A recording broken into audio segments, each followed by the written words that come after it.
Yo diría que todas las mujeres, pues aquí hemos conseguido la importancia de lo básico que resulta en estos momentos incidir en los medios de comunicación de masas si queremos que nuestra perspectiva consiga arraigar en la sociedad. Tenemos que tener en cuenta que, queramos o no, esta sociedad es precisamente cada vez más mediática.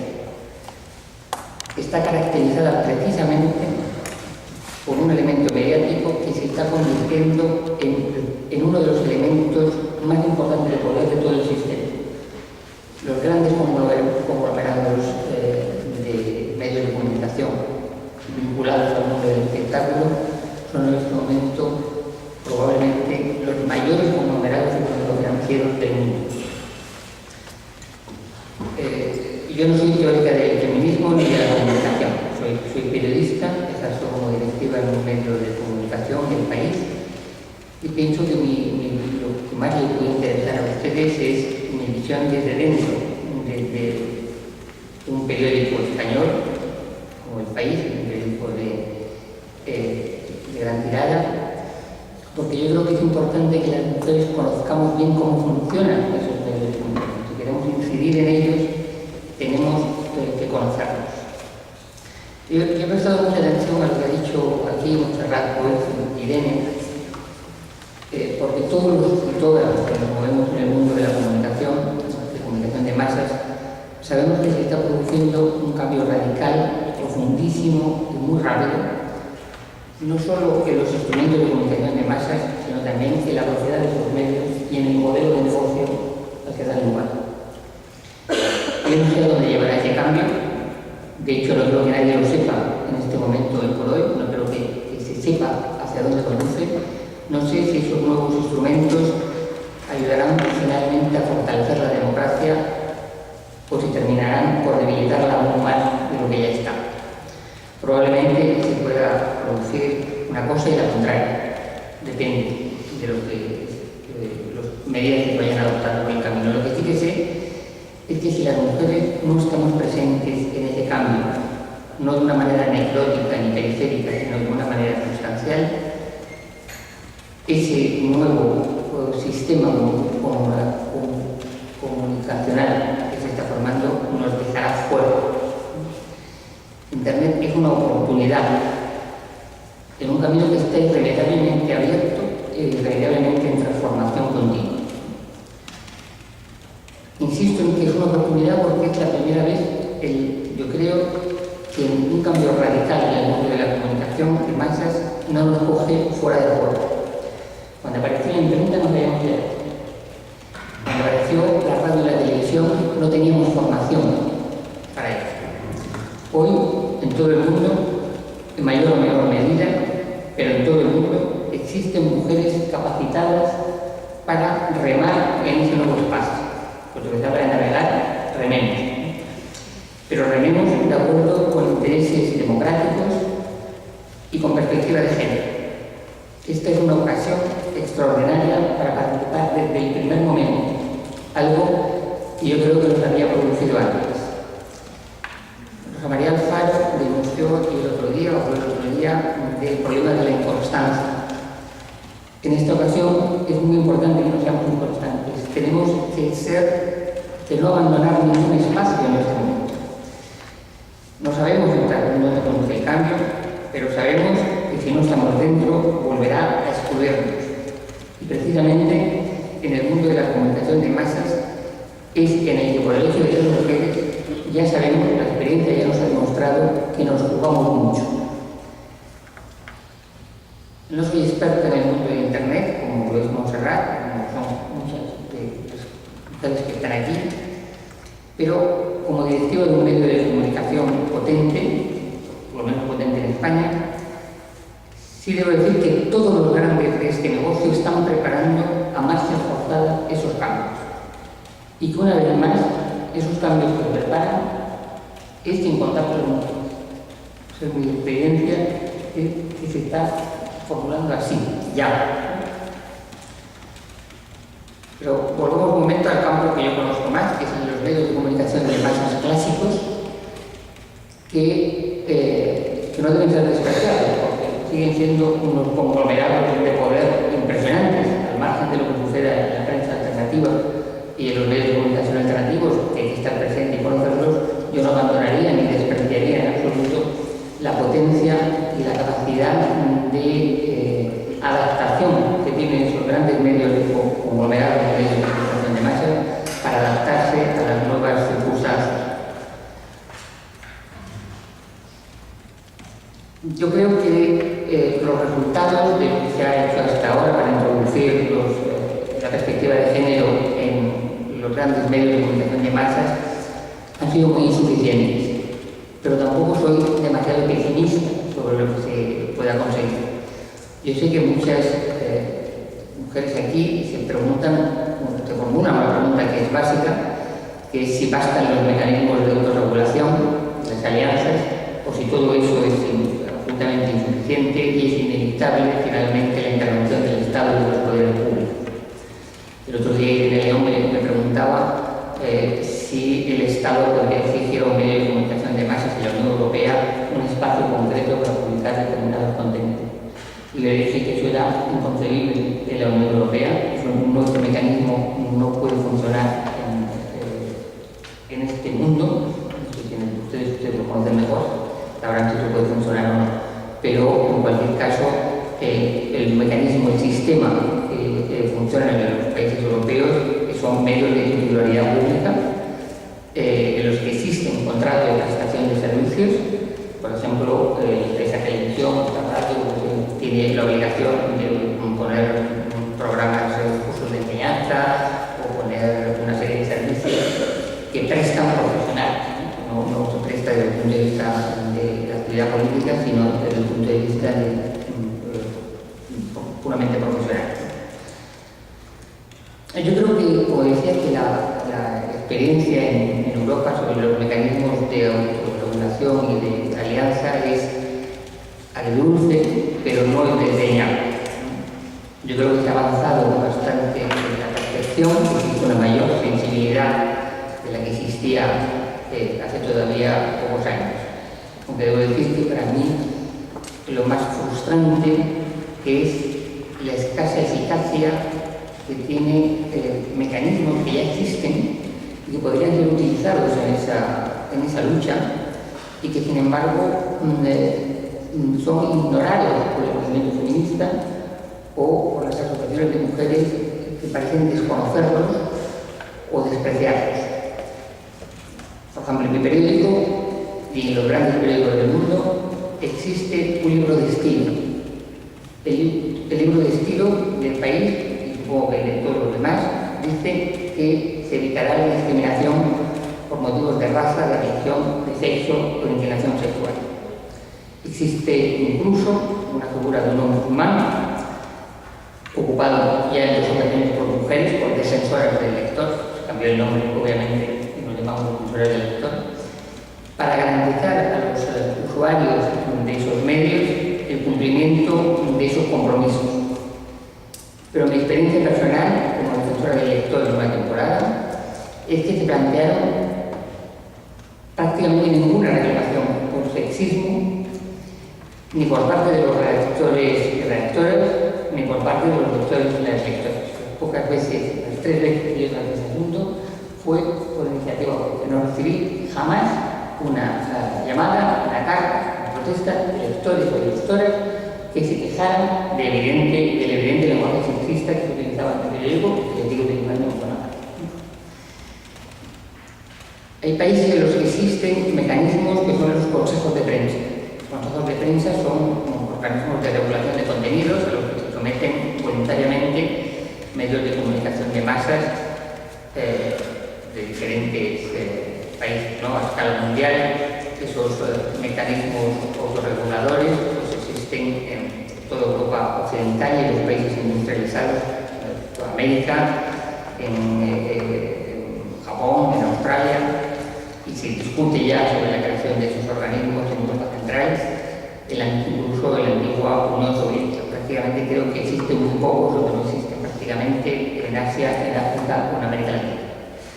Esos consejos de prensa están compuestos normalmente por representantes de organizaciones de periodistas desde lectores, los editores, participa, y en algunos casos podrían participar también en los consejos de prensa, en medios de música, podría estar representado en los consejos de prensa si lo solicitar y presionar para estar, y sin embargo no lo hace.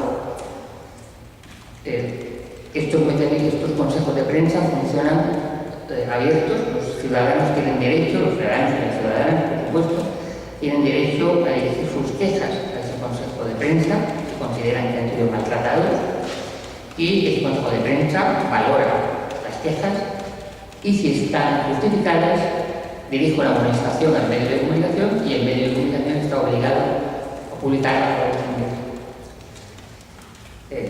digo que existe ese consejo en Alemania, existe en Francia, en Dinamarca, en Australia, en Japón. Debo decir, sin embargo, y debo decir, sin embargo, que la inmensa mayoría de las quejas que se dirigen a estos centros están relacionados con la violación de la intimidad y con el derecho de veto, pero prácticamente no existen denuncias por sexismo en ningún lado. Yo creo que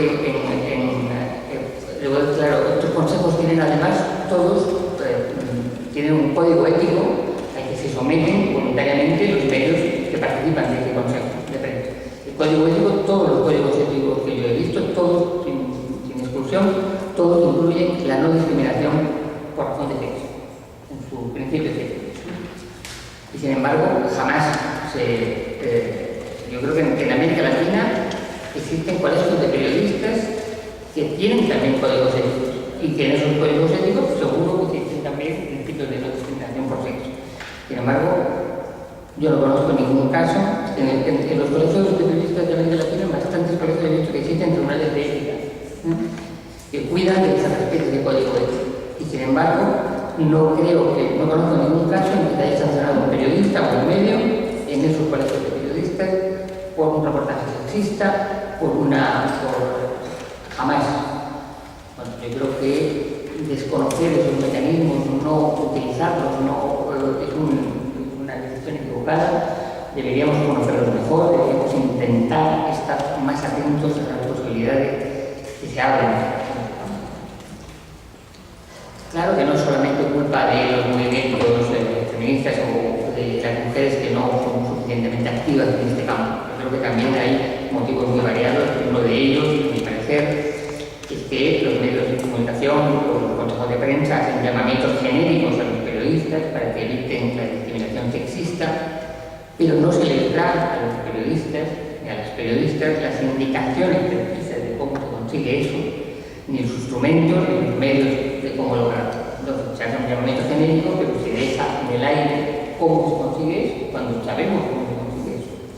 En este sentido, yo creo que sería muy importante introducir el rigor de estilo de los medios de comunicación de masas por presión de las propias mujeres periodistas, instrucciones más precisas para hacer frente a este problema. Yo creo que muchas veces los redactores aceptan y las redactoras aceptan el compromiso general que supone el libro de estilo, de obligación de respetar unas normas, pero que no saben cómo aplicar. Y los medios de comunicación les exigimos, los directivos les explicamos cómo respetar el libro de estilo en muchas cosas, pero no les explicamos nunca cómo respetar las indicaciones del libro de estilo en contra del sexismo. No existe un desarrollo que queda formulado y no desarrollado. Yo creo que las mujeres deberíamos ser bastante más activas en ese campo. Yo he intentado, en casos concretos, por contar una experiencia personal, por ejemplo, en el tema de la Constitución, en España en reuniones editoriales parecía que había una confusión bastante grande sobre el tema de la Constitución entre mis compañeros directivos y le propuse al director del periódico convocar una reunión de todos los directivos del periódico, todo el staff del periódico, de la redacción para arriba, hombres y mujeres, y traer a un par de dos personas especializadas en ese punto que conocen los datos, una fue Elena Valenciano, una eurodiputada socialista, y otra Ángeles Álvarez, de la que hemos hablado aquí, una especialista en el tema. El director aceptó, convocó la reunión, prácticamente todos, fueron buena parte de los directivos del periódico que les dio esa charla, con datos, con explicaciones, de cuál es el problema de la Constitución en España y por qué el periódico debería suprimir los anuncios de Constitución que publica el propio periódico, 2 páginas de anuncios de Constitución, por qué debería suprimirlos y cuál puede ser la posición editorial del periódico a ese respecto. Bueno, debo decir que los resultados de esta reunión fue más bien un poco alentador, en el sentido de que se siguen publicando los anuncios de Constitución, pero también no quiero sacar conclusiones demasiado precipitadas porque es una reunión nada más celebrada en este momento. Quizá si ese procedimiento se desarrollara más, pues se consiguiera un poco más de influencia y de que se recapacite sobre esta reunión. En cualquier caso, yo creo que es, como responsable de un medio de comunicación de masas, creo que es esencial y que es efectivo el seguimiento continuo del comportamiento de los medios de comunicación. Yo creo que los observatorios, que los organismos encargados de eso realizan una función que es efectiva. Yo lo veo desde los medios de comunicación, se aprecia, ¿no? Es verdad que las mujeres que trabajamos en los medios de comunicación a veces nos adormilamos, adormiladas y cansadas, despiértennos, ¿no? Oblíguennos a estar haciendo estas cosas, porque muchas veces con la presión del trabajo de los medios de comunicación y de los problemas cotidianos que se plantean, olvidamos nuestra propia condición de mujeres y eso es, yo creo que demoledor para nosotras mismas, porque no tenemos por qué olvidar nuestra condición de mujeres y para el conjunto de las mujeres que deberían encontrar en los medios de comunicación y en las mujeres periodistas un apoyo más sólido que realmente de una vez se hizo una columna pidiéndole al gobierno paritario, al primer gobierno, que se notara que las mujeres, ya por favor, que se note. No quiero un gobierno ni medio gobierno que no se note, quiero que se note. Bueno, pues lo mismo pasa con los medios de comunicación, pretendo aplicar a los medios de comunicación que se note que las mujeres, digamos, estos cargos de dirección. Y desgraciadamente se nota poco. Yo digo a veces que una de las cosas que más me desespera de ser encontrarme compañeras mías, periodistas, que públicamente dicen en la redacción o en la radio que no solamente no son feministas, sino que no saben. Yo procuro siempre, cuando pasa eso en la redacción, procuro llamarla y decirle, bueno, ¿tú por qué reconoces en público que soy ignorante? Si no sabes lo que es el periodismo, como dices que no digo el feminismo, como si no supieras lo que es el socialismo. ¿Tú te atreves a decir que no sabes lo que es el socialismo? ¿Tú te atreves a decir que no sabes lo que es el sindicalismo? ¿Tú te atreves a decir que no conoces nada de los movimientos sociales del siglo XX? ¿No sabes nada? ¿Es una ignorante? Pues ¿qué haces en este periódico? Pues ahí necesitamos gente culta. Y si necesitamos gente culta, necesitamos gente que sepa lo que es el feminismo y que conozca la lucha del feminismo, porque es una realidad y es un movimiento social y no se puede ir por la vida con unas actitudes tan estúpidas. Pero lamentablemente no es la primera vez que me encuentro con casos de esos en mi medio de comunicación, incluso en el mío. Bueno, por último, no quiero extenderme, me parece que ya voy a tope, pero me van a permitir que dedique 5 minutos a un tema que para mí es casi una obsesión, o quizás debería decir que conviene obsesionarse, pero es un tema que me preocupa mucho. Y me preocupa mucho la ausencia de la mujer, y yo creo que por evidente exclusión intencionada de las áreas de opinión de los medios de comunicación de masas. El trabajo en mi país, por ejemplo, en España, el trabajo de las mujeres periodistas ha cambiado muchísimo, relativamente pocos años. Yo empecé a trabajar a los 19 o 18, 19 años en una agencia de noticias y a los 20 pedí que me destinaran a un puesto que había en la ciudad alemana de Düsseldorf, un sitio donde ahora no viviría ni loca. Pero en aquel momento era una oportunidad para vivir en el extranjero, para salir del extranjero, y yo lo que quería era vivir por mi cuenta en el extranjero. Entonces el director de mi periódico, pedí la plaza de la agencia, me dijo, bueno, tú sabes inglés, deberías hacer cuenta a tu favor, porque los chicos que lo han pedido no saben inglés, pues alemán no sabía nadie, pero bueno, por lo menos yo sabía inglés y era y me dice textual, ¿y qué hago yo si te quedas embarazada? No pude ir a la plaza aquella, de lo cual ahora me alegro, pero en aquel momento no pude ir porque el director pensaba que una chica de 19 años en una ciudad extranjera, sin la familia ni nada, le podía pasar y no aceptó que fuera. Bueno, todo eso ahora es inconcebible. Eso ha pasado cuando yo tenía 19, 20 años, eso ya no existe, desapareció. En España, en toda Europa, hay periodistas internacional, en deporte, en economía, en viajes especiales a sitios donde hay guerra, con hijos en cualquier lado, hay especialistas en finanzas, de todo. Eso es, nadie sería capaz de decir algo así. Pero solo hay dos sitios donde no hay mujeres en el periódico. En la dirección, por supuesto, donde solamente hay una mujer en todo el equipo de dirección del periódico, de directores adjuntos y directores, no hay ninguna mujer. De todo el equipo de subdirectores solamente hay una mujer también. O sea que realmente entre 20 personas hay dos. Francamente, pero todavía más grave que eso, que ya lo veis, pero todavía más grave que eso es en el grupo que escribe editoriales.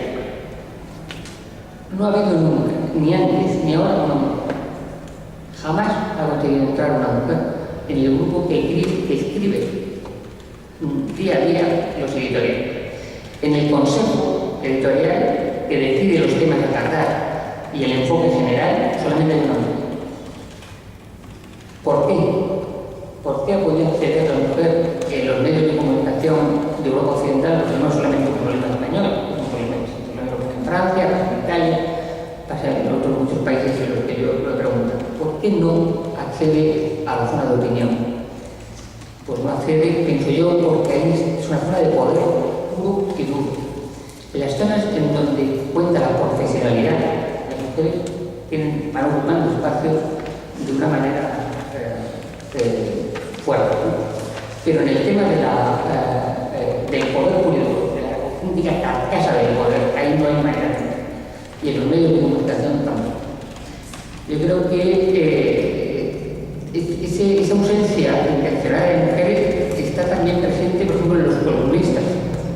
En el caso de mi periódico, columnistas fijos, pues hay 15 hombres y 4 mujeres. Una sola dedicada a escribir de temas de política pública, ¿no? Que ven más aspectos sociales, comentarios más humor, etc. Pero de 15, 4. Pero conste que el New York Times, con un grandísimo movimiento feminista en Estados Unidos, tiene una mujer columnista fija. Una, que además se jubila ahora, por lo cual, pues quedarán sin ninguna. O a lo mejor consigue alguien que tenga, que de repente, pues mira, antes que no hay extraordinarias periodistas norteamericanas capaces de escribir columnas extraordinarias, pues el New York Times no ha sido capaz de encontrar ninguno en todo su mundo. Pero en la zona de artículos de opinión, que no son ya columnistas fijos, sino que gente que escribe artículos de opinión en los periódicos, en el caso de mi periódico, por ejemplo, esta zona de tribunas que se llama, aproximadamente hay un 15% como máximo.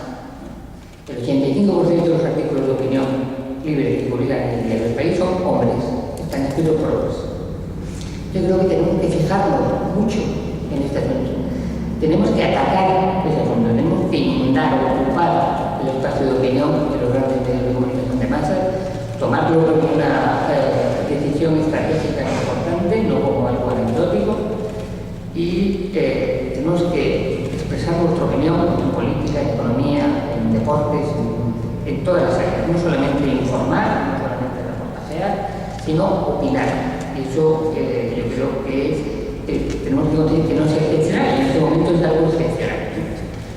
Bueno, como ya he dicho, se preparan grandes cambios y yo creo que hay que estar ahí para intervenir en ellos, porque esta vez, desde luego, no podremos decir que no estábamos avisadas o que no teníamos formación o conocimiento para hacerlo. Muchas gracias.